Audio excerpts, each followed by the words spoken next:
Hey guys, what's up? It's Nikki, and you are listening to Evolution by Nikki, the podcast.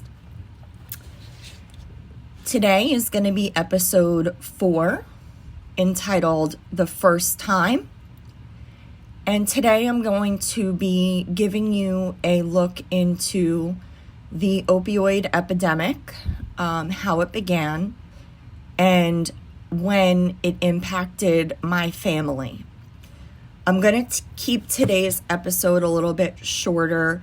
I do want to do this probably in at least a 2-part kind of episode. So it'll be really episode 4 and episode 5. So today I'm just going to kind of give like an introduction. So in 1996, Purdue Pharma produced OxyContin. They were the creator, the maker of OxyContin. And they wanted to essentially put the companies who prescribed, or not prescribed, the companies who produced Vicodin and Percocet and all of those other opioids, they wanted to put them out of business. So they got a special label from the FDA citing that OxyContin was less addictive than previous opioids, such as the ones I just mentioned, like Percocet and Vicodin. So they started pushing OxyContin on physicians. And physicians were so enamored with the fact that OxyContin wouldn't lead to addiction, so they began over-prescribing and over-medicating and individualizing the dose. So whereas you were only supposed to be, starting someone maybe on 10 milligrams or 20 milligrams, if your patient is coming in with persistent pain or the pain level is not being managed adequately, they were individualizing the dose, and they would start you at whatever they felt was appropriate, and they would also increase the milligrams however they saw fit. And it allowed them to kind of create this problem. And it began in rural areas, not necessarily, New Jersey, not necessarily where I was from in Bayonne. That's not where ground zero for the opioid epidemic was or is. If you want to find that, you're going to have to go to places like Kentucky and West Virginia, and towns where their entire way of life is maybe, manual labor. Go to a coal town and ask all of those men who work in the mines if they take OxyContin or if they take Vicodin or if they take Percocet. And I guarantee you, probably more than 75% of them would admit to taking that. They wouldn't admit to being an addict, but they would admit to being hooked. They would admit that they can't go off of it. So they mislabeled OxyContin. They falsely got a label giving them an exception as a non-addictive opioid. People started getting addicted and asking to be weaned off. People were basically narcoleptic, sleeping all day, passing out, not able to hold down a job, not able to function. So before, their pain was keeping them out of work. And so they were taking OxyContin so that their pain would go away, so that they could work effectively and be productive. And then they got hooked on OxyContin And now they're losing their jobs because they're not getting up for work because they're high off their ass all the time and they can't function anymore. So Purdue Pharma, along with other pharmaceutical companies, is directly responsible for the opioid epidemic in America. And if you don't believe me, if you have no idea what I'm talking about, if you think I'm full of shit, go on Hulu and watch Dope Sick. Dope Sick is the best thing that I've ever watched on TV ever in my life. And it's very personal for me because Dope Sick follows a user, follows a girl who got injured at work and follows her journey. It follows her through the progression of her substance use. And in I think it was episode 2, she was already like wise to the fact that she was getting hooked, and she already was abusing them and taking more than she needed. But another issue with OxyContin is that its half-life sucks. So it was supposed to be working for, let's say, 12 hours. Well, they'd give you 40 milligrams and they'd be like, okay, 40 milligrams should be enough. So you can take this, every 12 hours. But it was only lasting for 6. So people were waking up, for example, in the middle of the night, writhing in pain. And so what did they do? They popped another 40. But it wasn't 12 hours later. It was only 6 hours later. So then they take it in the middle of the night, and then they wake up to go to work 6 hours later, and then they're in pain again. So what do? They pop another Oxy. So before you know it, you were only supposed to be taking 240 milligrams a day, but now you're taking 40 milligrams a day. So now you're not telling your doctor that you're taking it excessively. So now your supply of 30 of them is going to go faster than it was supposed to, right? Simple math. You're supposed to use 2 a day out of 30. It's going to last you X amount of time. Now you're using 4 a day. It's going to last you X amount of time, right? 2 different amounts of time. So the problem that was created with this is these users can't go without. They can't go without. Their bodies are addicted, right? So if you don't know anything about addiction, if you don't know what that's like and what chemical dependency is like, you might not understand what I'm saying. But these people felt like they had no choice because, like I was saying, in episode 2, this girl, she went through her first episode of DTs. And if you don't know what that is, that's detoxing. And detoxing is the hardest and the saddest thing that I've ever witnessed in my life. And I know that I haven't given you too much information yet, but around 2002, my mother became an opioid addict. And from the moment that I found her like that for the first time, I knew that I had lost her. I tried my hardest. I did everything that a child could or should do. But I knew that it had taken a hold of her, and I knew that I wasn't going to get her back. And it was heartbreaking.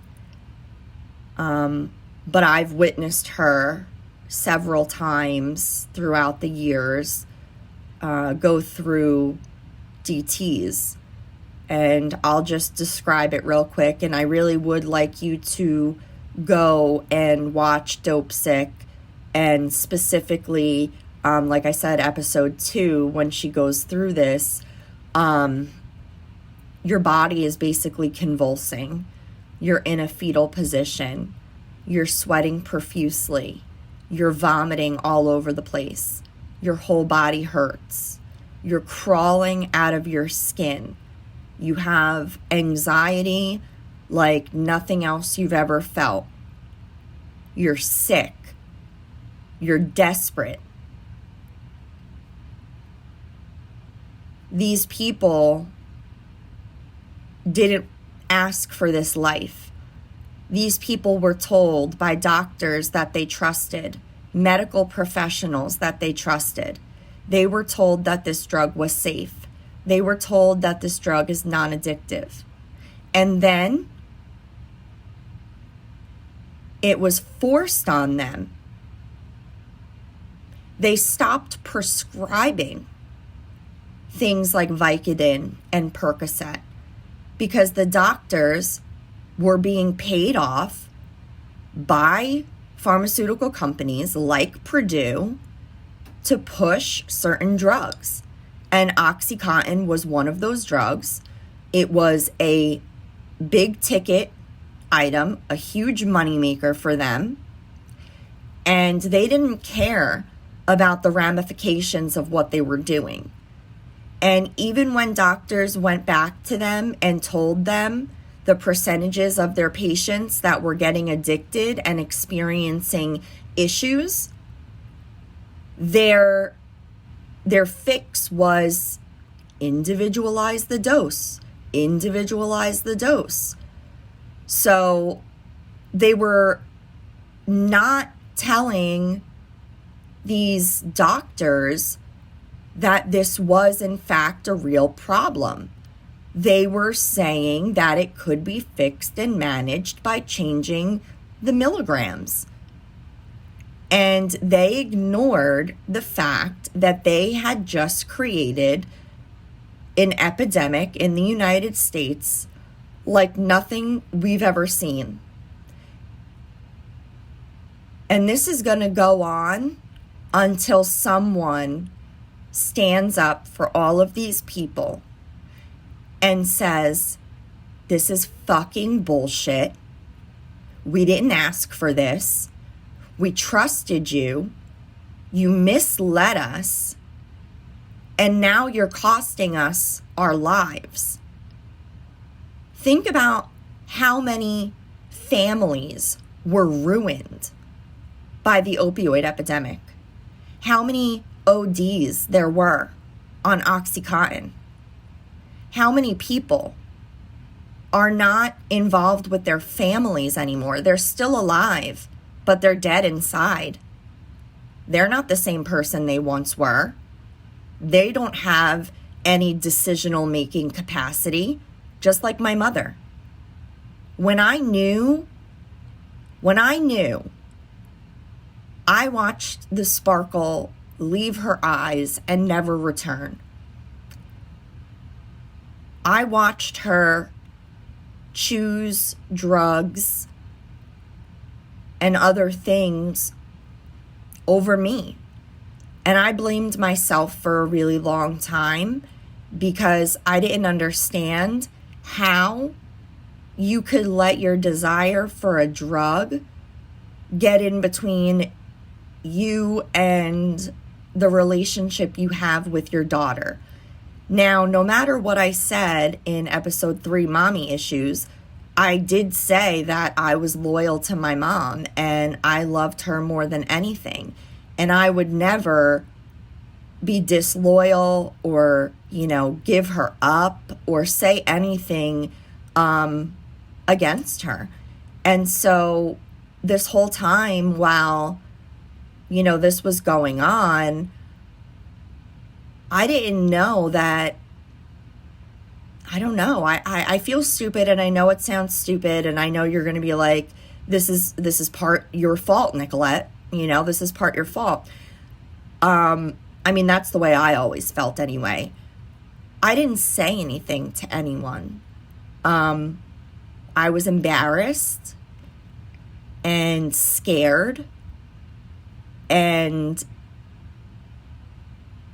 if I'm being honest, something that I actually just told my father maybe yesterday or 2 days ago is when I was younger, my mom used to threaten me with foster care and with DIFUS. And when I would act up or, misbehave or anything, she would tell me that DIFUS would come and take me away from her, and I would never see her again, and that I would get, another mommy. So I was petrified. I was petrified to say anything to anyone because I didn't want to be taken away. And shit was fucked up, no doubt. Shit was really fucked up. But at the same time, in my head, at that age, I also was like, well, the grass isn't always greener on the other side. Who knows what can happen if I open my mouth? Where are they going to make me go? What's going to happen to her? So I kept my mouth shut. And I blamed myself for a really long time. But I realized that everyone around us, everyone that was close to us, knew. The adults in my life that were friends of hers and would come to our house and, just friends, they all knew. They were all loaning her money. They were all giving her drugs. And they were all watching me sit there, witness all of this. And no one said anything. I was barely 13, not even. And the adults around me failed me because they saw what was going on. They knew we needed help, and they turned the other way. But they didn't have a problem providing her with drugs or, loaning her money for drugs. It's sickening. Really, it's sickening. So the purpose of this episode was to give you a preface to my life and what I saw and endured for all of those years that she was in my life and an opioid addict. Because when this started in 2000 roughly, it lasted the rest of her life. And I stopped talking to her. I never talked to her again after 2011. And in 2018, March of 2018, she passed away from opioid-related health problems, right? So substance abuse, addiction-related health problems. My personal opinion is that she OD'd, but I'll never know because her boyfriend that she was living with cleared the apartment out of any drugs. So when the cops came to pronounce her dead, there was no sign of foul play. And that's his exact words to me on the phone. When he told me my mother died, the first thing he said to me was the cops are here and they checked for signs of foul play and didn't find any. I thought that was so fucking weird, but I didn't think anything of it at the time, because I was hysterical crying about my mom. You know, I hadn't talked to her in 8 years. I wasn't thinking about him, what he said, and how illogical it was, and how, who the fuck says that when someone's, you know, mom dies? I didn't think about any of that. But they were both addicts. And the police found no fucking prescriptions in the house, no bottles. She was an active user, but no bottles in the house. She died on the fucking couch. She was sleeping on a couch. She didn't even have a bed. She didn't even have a bed anymore. That's how she was living. She died on a couch by herself in the middle of the night.